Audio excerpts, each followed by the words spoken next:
All right, let's jump right in. Today we're taking a deep dive into John chapter 8, verses 1 through 59. A really powerful section of the Bible. Absolutely. It's packed with drama, challenging teachings, and those I am statements that just make you stop and think. It's pivotal in John's gospel. This chapter really reveals a lot about who Jesus is. It's not just about what he says, but also how he interacts with the people around him. Like Yeah. right at the beginning with the woman caught in adultery. Oh, talk about a tense scene. The scribes and Pharisees, they bring this woman right into the middle of the crowd where Jesus is teaching.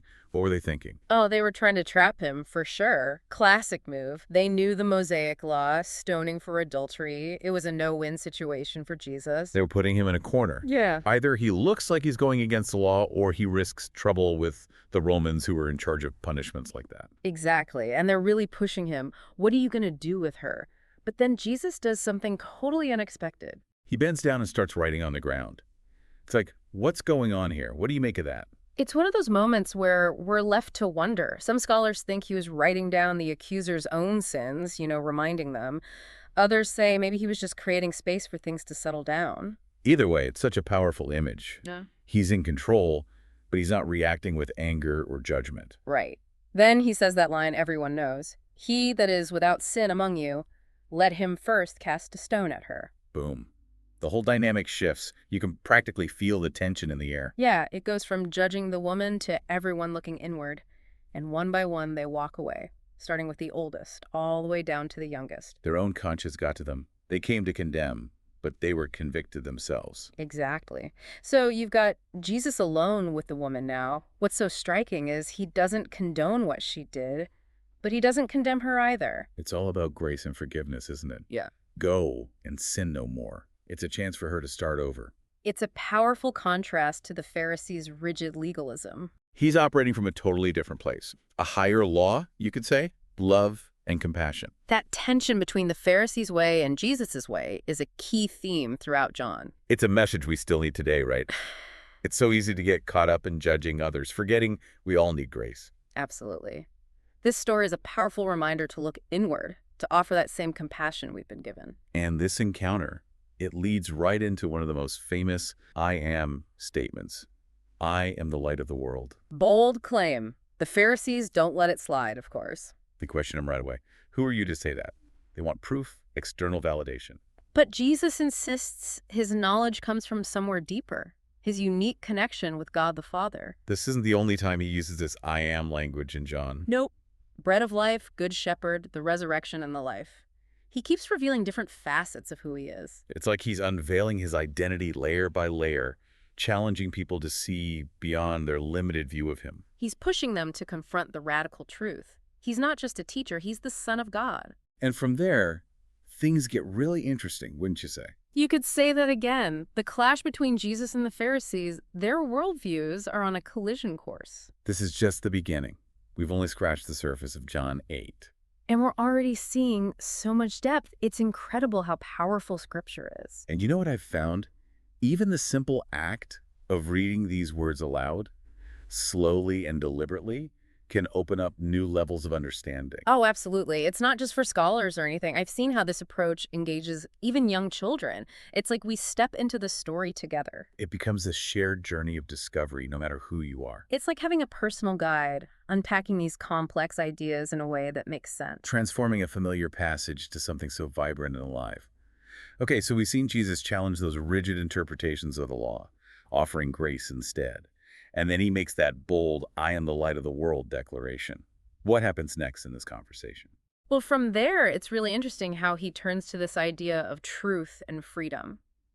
He says, knowing the truth will set you free. And that throws the Jewish leaders for a loop. They're like, wait, what are you talking about? We're already free. Right. They saw themselves as descendants of Abraham, God's chosen people. Exactly. They're thinking outward freedom, political freedom, free from Roman rule. But Jesus, he's talking about something much deeper. It's that inner freedom, isn't it? Freedom from the things that bind us from the inside. Exactly. Freedom from sin. And he connects it back to that woman caught in adultery. Oh, I see. The freedom from condemnation, like she experienced. Right. He's offering a different kind of freedom, a freedom that transcends the law, a freedom that comes from knowing and following him. But the Pharisees, they just aren't getting it. Actually, things escalate even further, don't they? They start attacking him personally. Oh, yeah, the tension is really building. They call him a Samaritan, basically saying he's an outsider, and then they accuse him of having a demon. They're completely missing the point of his message. Totally. They're so threatened by him, so stuck in their own way of seeing things, they can't see him as anything other than a dangerous heretic. And how does Jesus respond? I mean, that's got to be frustrating. He doesn't get defensive or angry. He keeps pointing to the truth. And then he says something really provocative. If a man keep my saying, he shall never see death. Now, how do the Pharisees take that? Well, they take it literally, wait, Abraham died, everyone dies. But Jesus is hinting at something deeper, He's right? talking about spiritual life and death. Exactly. Those who follow him will experience a life that goes beyond physical death, a life rooted in God. And it's amazing to me how much the way we read these words can affect our understanding. Just slowing down, carefully pronouncing each word, it can open up these layers of meaning. It's true. It's one thing to read silently, but when you speak the words aloud, it becomes a much more real experience. And I've noticed this with kids too, you know. When you read like that, it's not just a story anymore. It's something we're experiencing together. It creates this sense of wonder. We're all learners together. It's like we're creating this space where the words come alive, connecting across generations. And that brings us to the climax of the chapter. The conflict between Jesus and the Pharisees, it comes to a head. You're talking about that I am statement that really sets them off. Right. They're furious. How can you say you existed before Abraham? And that's when he says it. Before Abraham was, I am. Wow, that's a direct claim to divinity. Absolutely. He's using the name of God revealed to Moses, I am Yahweh. The Pharisees are enraged. They pick up stones to throw at him, but he just disappears. He's not bound by their limits. He operates on a whole other level. But even in that moment of conflict, there's hope. Some people, they did believe in him. Right. Even amidst the hostility his message was getting through, truth has a way of breaking through, doesn't it? So we've got this clash of light and darkness, truth and falsehood. What happens to those who choose to follow Jesus?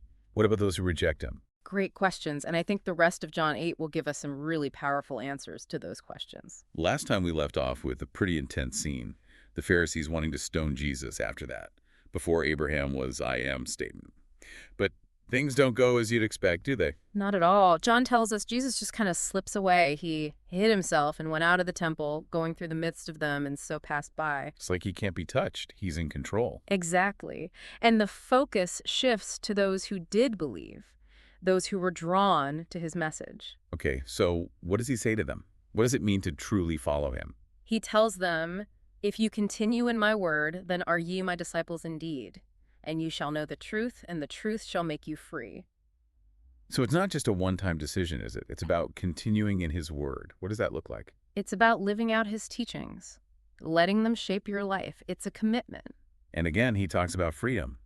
The truth shall make you free. But it's not just outward freedom like the Jewish leaders were talking about. Right. It's so much deeper than that. It's freedom from the power of sin, from the things that keep us from experiencing real life, abundant life. But the Jewish leaders still don't get it, do they? They say, we've never been slaves to anyone. And Jesus points out that everyone's a slave to something. Whosoever committeth sin is the servant of sin. Wow, that's powerful. Makes you think, what are we enslaved to? What's holding us back? Exactly. And then he takes it a step further.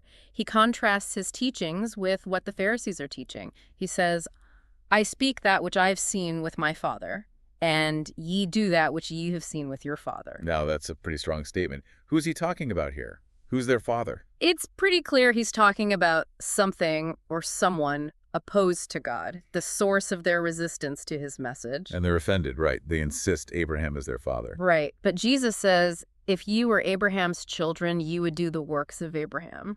He's saying true sonship is about more than just bloodlines. It's about action, about following God's will. Exactly. And then he really lays it out. He says, ye are of your father the devil, and the lusts of your father ye will do. He was a murderer from the beginning, and abode not in the truth, because there is no truth in him. When he speaketh a lie, he speaketh of his own, for he is a liar and the father of it. That's a bold statement. It really shows the deep divide between Jesus and those who opposed him. He's talking about a spiritual battle, truth versus falsehood. And how do the Pharisees react to that? They just don't get it. They accuse him of blasphemy. They're so blinded by their own pride they can't see the truth. It's tragic, isn't it? They had this opportunity to encounter the Messiah, the one who could set them free, but they chose to cling to their own understanding. It's a reminder for all of us, isn't it? Definitely. We can get so caught up in our own ways of seeing things that we miss the bigger picture. We have to approach Scripture with humility, with a willingness to learn. And that's where reading aloud can be so helpful. It forces you to slow down, to really consider each word. It becomes more than just reading. It's like an encounter. So as we wrap up our deep dive into John 8, I hope you're seeing this as more than just an ancient story. It speaks to us today. It challenges us to look at our own hearts, to see where we might be resisting the truth, and to embrace that freedom Jesus offers. Freedom from sin, freedom to live a life full of purpose. And it's a reminder that faith is a journey. It's a commitment to walking in the light, even when it's hard, even when we face opposition, It's a journey worth taking. because it leads to true freedom, the freedom that comes from knowing the truth and living in that light. Well said. I hope everyone listening is encouraged to continue exploring John 8 and the incredible truth it holds.